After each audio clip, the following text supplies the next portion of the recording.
పిల్లలు కావాలనే మీ కలను నెరవేర్చుకోండి. మొదటి కన్సల్టేషన్, మొదటి స్కానింగ్ ఉచితం. వివరాల కొరకు హెగ్డే ఫెర్టిలిటీని సంప్రదించండి. మన సంధ్య థియేటర్లో జరిగినటువంటి తొక్కిసలాటలో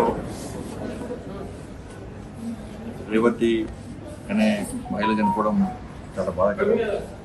పూర్తి సమాజం అంతా బాధపడ్డారు. చాలా బాధాకరమైన విషయం. వారి కుమారుడైనటువంటి శ్రీతేజ్ కూడా కిమ్స్ హాస్పిటల్లో ట్రీట్మెంట్ చేసుకుంటున్నారు. మొదటిదాకా పార్లమెంట్ సమావేశాలు మనం అనుకోకుండా హైదరాబాద్ వచ్చి వెంటనే తిరిగి మళ్ళీ ఢిల్లీ పోయి రావడం జరిగింది. ఇప్పుడే ఢిల్లీ నుంచి రావడం జరిగింది. ఈరోజు మరి బాబుని చూసిన తర్వాత చాలా బాధ అనిపిస్తున్నది. చిన్న బాబు, డాక్టర్లు కోలుకుంటున్నారని చెప్పి డాక్టర్లు చెప్తున్నారు.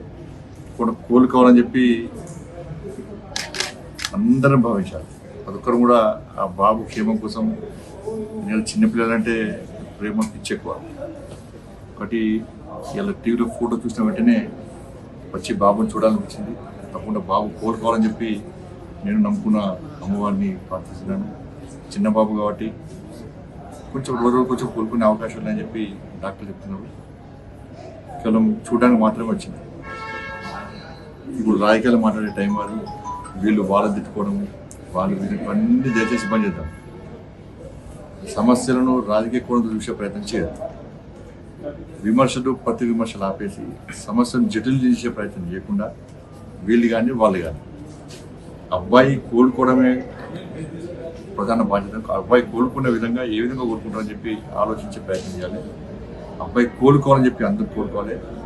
సమస్యలను జటిల్ చేసే ప్రయత్నం చేయొద్దని చెప్పి సామరస్యంగా ఉండాలని చెప్పి మీ ద్వారా విజ్ఞప్తి చేస్తాం. Thank you.